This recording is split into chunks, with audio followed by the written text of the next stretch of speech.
रस्त्यावर कुडकुडत पडलेल्या बेघरांच्या अंगावर मायेची ऊब उपक्रम उत्साहात साजरा.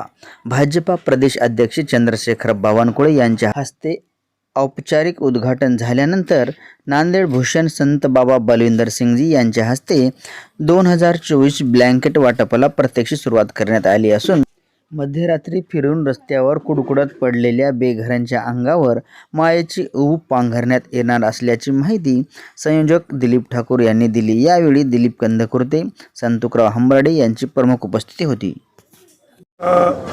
आज जो उपक्रम घेण्यात आलेला आहे, आमचे मित्र Shri Dilip Thakur, Lions club, Sanmitra foundation आणि शहरातले दानशूर व्यक्ती या सर्वांच्या सहकार्यातून आणि भारतीय जनता पक्ष नांदेड युनिट यांच्या माध्यमातून जवळजवळ 2000पेक्षा जास्त ब्लँकेटचं वितरण या ठिकाणी आम्ही ज्या ठिकाणी गरजू लोक आहेत, थंडीत कुडकुडणारे आणि ज्यांना अक्षरशः पांघरायला काही नाही अशा लोकांना थंडीपासून संरक्षण मिळण्यासाठी ही ब्लँकेटची योजना आम्ही गेल्या अनेक वर्षापासून राबवत आहोत. हा अत्यंत स्तुत्य उपक्रम आहे. गरिबांपर्यंत आपली सेवा आणि आपलं भावना जाण्याचा हा उपक्रम आहे. तर मला वाटतं शहरामधील निराधार, रस्त्याच्या बाजूला थांबणारे भिक्षकरी यांच्यासाठी फार जीवनातली महत्त्वाची मदत या उपक्रमाने होणार आहे.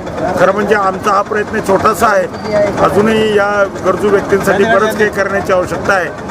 तथापि श्री दिलीप ठाकूर, ॲडव्होकेट उमेश मेघदे आणि सर्व टीमचे या अभिनंदन केले पाहिजे.